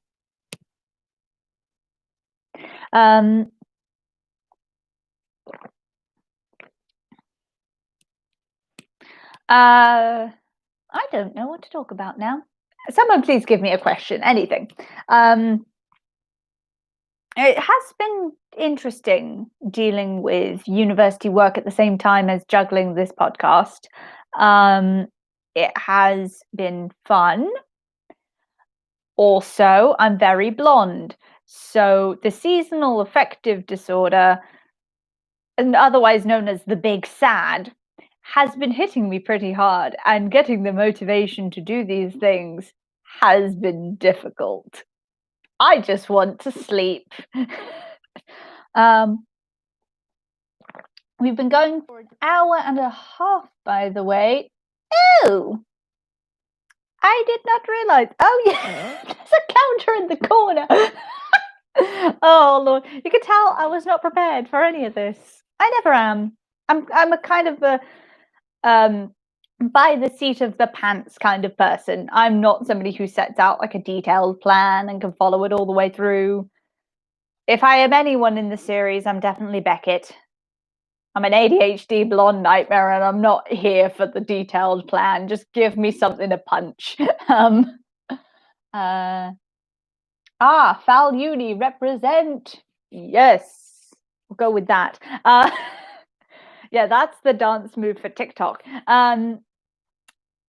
But yeah, it has been interesting. I did actually choose Falmouth University because it had the word foul in it. Not spelled not spelled FOWL, but spelled FAUL, because I was just looking out for names to fill up the roster of where I wanted to go for university at the end of college. And I was like, okay, Falmouth University, I'll just put that in the box.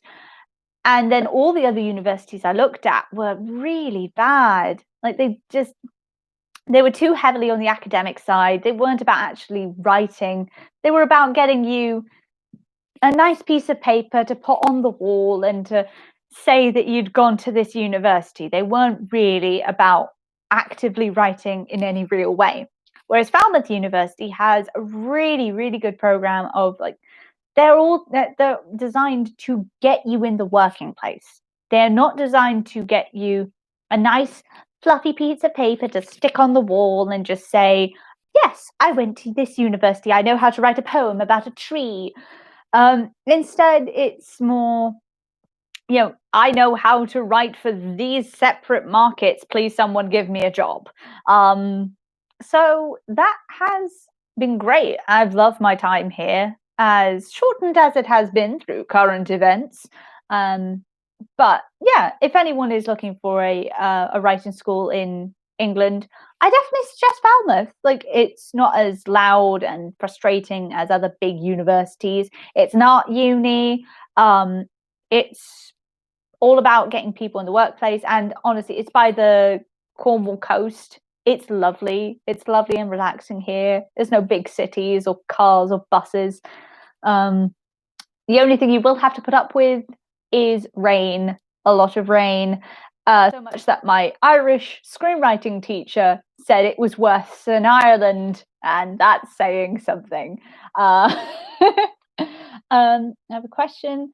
Since this is something that's been left almost entirely interpretational in the series, what's your opinion on the foul parents? Now, I'm gonna lean into the fact that I'm like halfway through the latest Fowl Twins book. I don't like their parenting style. I feel like they have good intentions, and their intentions are driven by love. Like Artemis Senior, in the first books, when you hear about his parenting, you can read that he is driven by a need to provide. He is driven by a need to keep up tradition, and he's driven by a need to protect his family in the only way he knows how.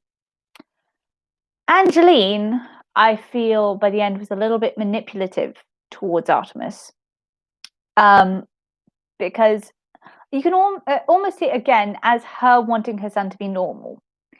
I think that's also driven by her mental health, but I think it's more in the sense of normal people don't get depression. Normal people don't get social anxiety. And it's that false idea of like, if he's normal, he won't have to deal with the same problems I have to. Which is why at the end of the Atlantis complex, she's like, will he know me? Like, will he recognize me? Will I have to understand what he had to go through when I didn't recognize him? And I feel like after that point, she lessens her grip, like, quite a bit. Like, the first thing she does is just like come down, see him. She only wants what's good for them. I feel like they're both good parents, but I don't feel like they've had the best representation of what parenting looks like, and that's reflecting badly on them. I feel like they feel like if they just put things in place, their children will respond. But children's psychology is not like that. You need to have a consistent pattern of what the children will expect. So when Artemis saves his father from the Russian mafia, and he wakes up. There's this moment where Artemis is completely dumbfounded by the idea that his family wants to be normal and that his father would just want to step away from crime because that's all he's ever known behavioral wise from his father. To have that sudden change, of course he's going to react negatively. Of course he's going to react in a way of drawing away from his parents and going off to like steal priceless works of art in banks in Germany. Of course he's going to resist that because he doesn't know if it's going to last. He doesn't know if it's normal. It's never been his normal to have that. And them just saying, oh yeah, we're now a normal family, has never been his life. So instead of that, them just going, we're now normal. Instead, them going, listen, we know you've been hurt by us. It's okay. We're trying to be better, but we'd rather do that with you than without you. I think them even having that conversation would done wonders for Artemis's like outlook on his family. And when it comes to the Fowl twins, the idea that they went from having no discipline whatsoever to the point where they could just take a plane or have access to weaponry, which is a thing Artemis Fowl Sr. says, and I'm very worried. Yeah, the idea these boys have access to all this illegal stuff, and then, oh no, you had like the slightest brush with danger. We're now going to take that all away and put you under strict house arrest. That'll help encourage communication between you and your children. That'll entirely help the situation. I feel like I just want to have a sit down with them and go, this isn't okay. I feel like what they're doing is driven by love, but it's driven clumsily by love. And what they need to do is recognize that their sons are people first and foremost, and that they are brilliant people. All of them are brilliant in their own way. So they need to be treated as such. And they shouldn't be belittled to, I am an adult, you are the child. That should never be a parent's outlook on just, I am the authority. No, you are a person. I'm a person. I come with baggage, and I'm going to communicate that to you because I love you. So yeah, that's my idea on the Fowl parents. I'm not the biggest fan. I feel like they could do better, and I want them to do better. I feel like if they genuinely sat down with all their sons and just went, okay, what can we do? What do you need from us? I feel like they would respond way better to that. To do half more questions and wrap up. Okay, agreed. Just pick it up because I love Cornwall. Yes, I've just got my bit of paper now, and I'm very manipulative. Honestly, yeah, I feel like it's more from a place of love than it is like true malice. But her believing normality is something to strive for. You can see it's definitely a reaction to trauma. They're both good people. They're bad parents. Yes. Oh, the Helsinki hospital scene and the element of consistency in childhood is a big one. Yeah. The plane scene. And then when Artemis disappears, they go, oh, well, we better try this son thing again and had the twins. I actually don't think so. Because Artemis is gone for nearly 3 years. I believe it's closer to like 2 than it is 3. I could be remembering that wrong. Which means chances are Angeline got pregnant like relatively soon to when Artemis disappeared.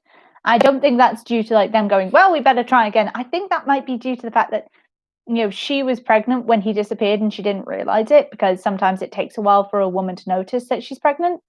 And by the time they realized Artemis had disappeared, they've suddenly just like got 2 kids on their hands, and they're raising them out of grief. Which is why you can see why, like, the twins have no rules whatsoever, but Artemis had all the rules, like all the rules to the point it was unhealthy. Like, he would stand on a particular flagstone so his father didn't have to crane his neck. to talk to him, and he'd have to book appointments to see his father. So I think, I think it's more down to an aspect of trauma there, because they are going through trauma. They genuinely want their sons to live and be okay and be happy people, but that's just not possible at the moment. Like, what did he expect? But also, they're brilliant children, brilliant, but children all the same. All the developmental issues of children, exactly. Also, I'm pretty sure Miles is somewhere on the autistic spectrum as well, because of the way he reacts emotionally to things and how he just cannot seem to understand people beyond Beckett. Beckett is very much ADHD. He even has a homemade stim toy in the fact that he has like a board full of switches that he will just do at home, and then Miles will be sensorily overloaded and walk into things, which again, dyspraxia. Also, Artemis might have dyspraxia as well because of the line. What was it?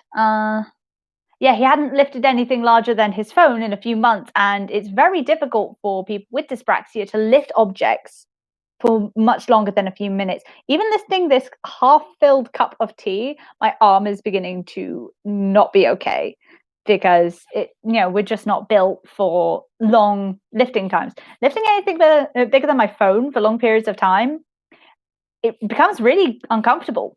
Also, Artemis becoming left foot foul. Yeah, that's dyspraxia right there. He has no sense of direction. Yep, Hope Book 3 and the Fowl twins will be that kind of scene. Yeah, apparently we're going to get a Fowls Assemble moment, which I am kind of here for. Like, I kind of want to see the whole like lineup of these fowls just exuding power. Also, the fact that Timmy, like Artemis Senior, is way more intelligent than people gave him credit for, and he's just like able to call out his son's like nonsense. Like, Beckett, you are using humor as a coping mechanism. Please stop. Like, I felt called out myself. It was just like, I'm a blonde ADHD nightmare that also uses humor. What are you doing? Let me go. Good point. Imagine if she had just found out and was planning on telling him when he got back from his trip. Ha! Oh, my heart. Also, the trauma she must have experienced while going through that entire pregnancy. While going, I've lost this son that I loved, and now I'm having two more. And this other son is presumed dead, and I don't know what to do. Imagine that from Angeline's point of view would have been horrible. It would have been horrendous. Ooh, good point. Yeah, Miles is autistic. You can also argue that Artemis is somewhere on the autism scale because of just how clever he is. That gives it a more statistical likelihood. What else? I think I have like another thing about somebody's mental health. Well, most of these people have trauma and are not dealing with it in the most healthy way. Like, just Artemis full-on yeeted himself into space as a coping mechanism for basically dying, and then coming back a few months later. Like, I can't blame him. Kind of weird how Angeline's previous response to loved ones going missing, presumed dead, changes so radically from book 1 to 5. Exactly. I think that is also due to the fact that this time she was almost prepared for it. Like, beforehand, it came out of the blue and nobody was expecting like Artemis Senior to go missing. This time, when they hear like their son is missing, it's almost not a surprise because they know he likes going and doing things. But also, I feel like this time she was better prepared in the fact that she would be able to understand the signs of, like, I'm going into shock. I'm absolutely going into depressive spirals here. I need to be better this time, not just for my husband, but this time I'm dealing with like two small infants. I can't afford this time to just break down. Which in that case would have been like a big moment of strength for her, just going, I can't. I just can't break down as much as I would want to like go into a spiral where I just stay in my room for months on end and possibly fall back into those delusions. I can't. Because mental health is fun. Okay, on a meta level, use a lot the tripping of gothic fiction, hence her kind embodying the rather antiquated madwoman in the attic trope. Gabby saying her insistence that Artemis go to therapy in book 2 might suggest she's sought therapy and or meds too. Yeah, I feel like that's something that Owen should have put more into the series, like the fact that Angeline is taking better care of herself and is taking strides to deal with her mental health, and that the magic didn't just cure it, because depression isn't like that. I don't think magic could. I feel like that's something they could have worked in as like side things, like Artemis going, oh, and one thing, mother, don't forget to take your meds. And it's like, I know, Artemis, honestly, you're such an old man. Like that's how you make it fun. That's how you make it like just a part of life. And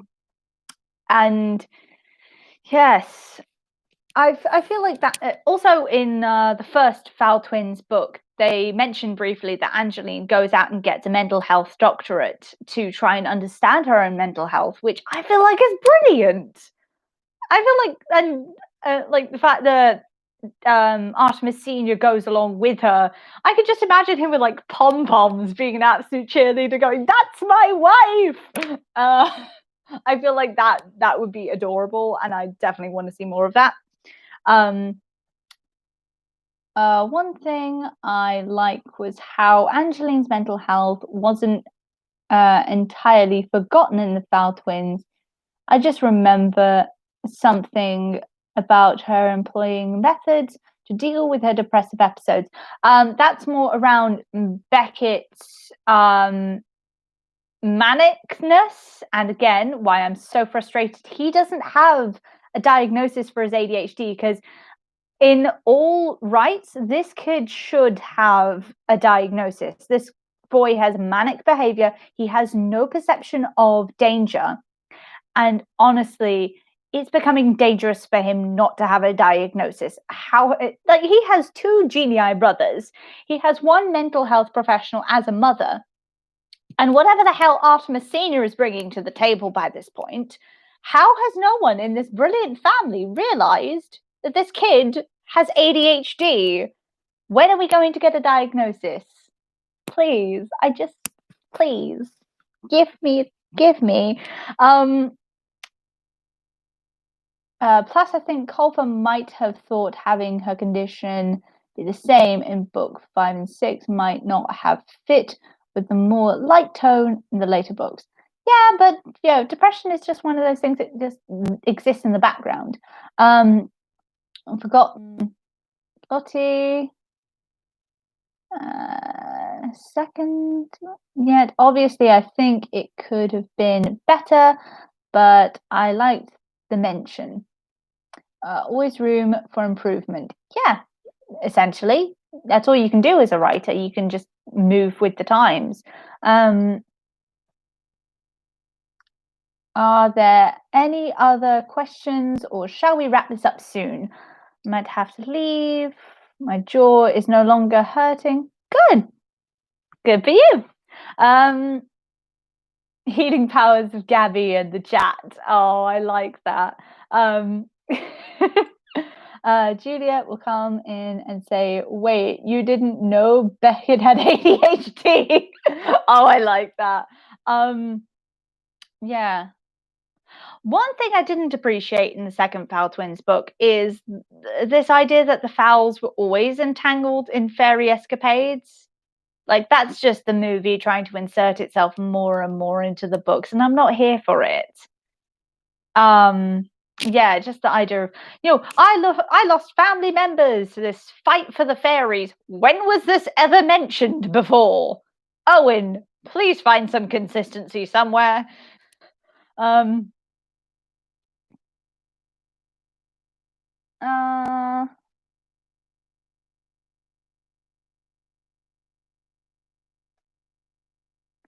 in this house, we ignore the movie. Yeah, I feel like we're just gonna have to develop that sort of Avatar: The Last Airbender approach or Percy Jackson, where it's just like, no, I do not see. Also, I did find it interesting, like the first few months the movie was out, just everyone from those fandoms going, "We know, babies, we know. Don't worry, it gets semi better, or at the very least more tolerable." I'm here for it. Oh, and really vibing though. True. Um, okay. Right, we have been here for about 2 hours, which is longer than I thought it would be. Um, I've absolutely enjoyed myself, and I would love to do more of these more often. If we could work out some kind of schedule for that, if we went like every 2 months or so. Um, Agree. The fairy entanglement bit was a tad silly. Totally wanted content. How fairy? Yeah, fair enough. Battle rounds. Telltale. Fair enough. Um, at the very least, we have been here for nearly 2 hours, and unless anybody has any pressing questions to ask, I would say it'd be a good time to wrap up. I would absolutely love to do more of these, as mentioned, because I feel like this is just a good way to engage with people and answer their questions and just have a nice sort of time together, have some tea, have a sit down, just yeah, lovely. We like it. Um, but if that is the case, you're going to have to tell me through various social medias. Follow us on Tumblr, follow us on Twitter, follow us on Instagram. I post memes quite a bit. Um, and just inform us like what you'd want to see, any questions you have, any ways we can facilitate if you guys have any sort of um, things you're promoting, like any things like Foultober or Foulfest, because we absolutely want to get behind anything that you're promoting for the Foul fandom, because this fandom just needs content. We just do. We also have a Discord. I will probably put a link to that in our Tumblr and other places so that anybody who wants to join in, talk, just have that little bit of downtime, absolutely can.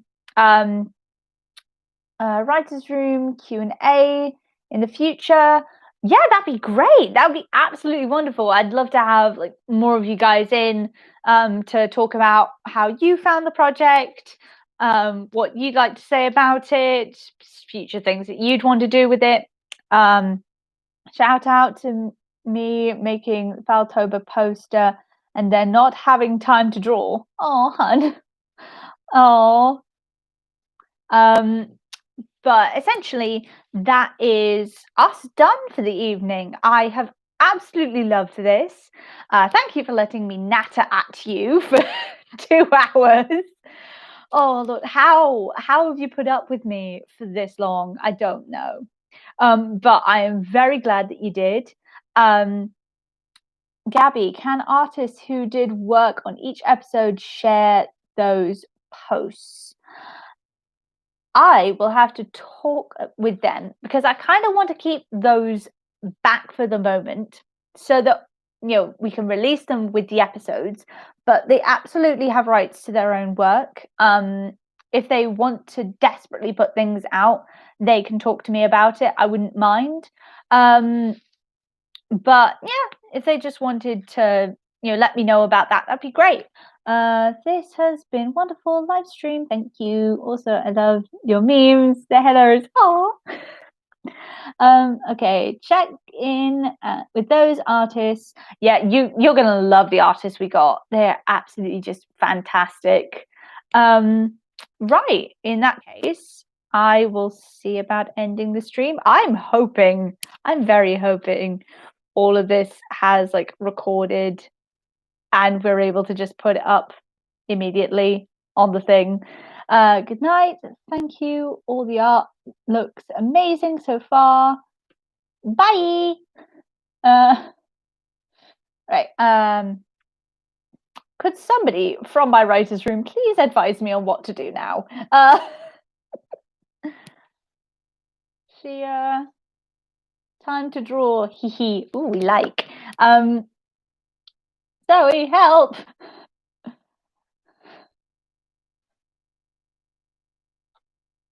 Oh, chicken scribbles. I didn't see the name there. Ah, that now makes sense.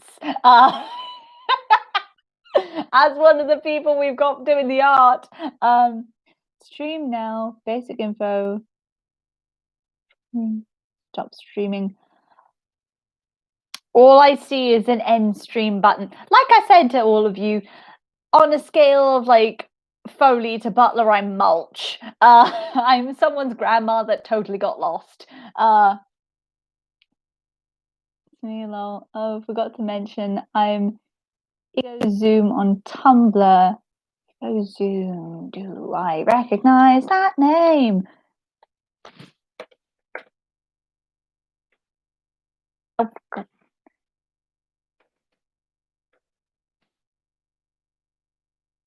Fair enough. Right, in that case, later. Do I just press the end stream button at the end of this? Because this is getting embarrassing.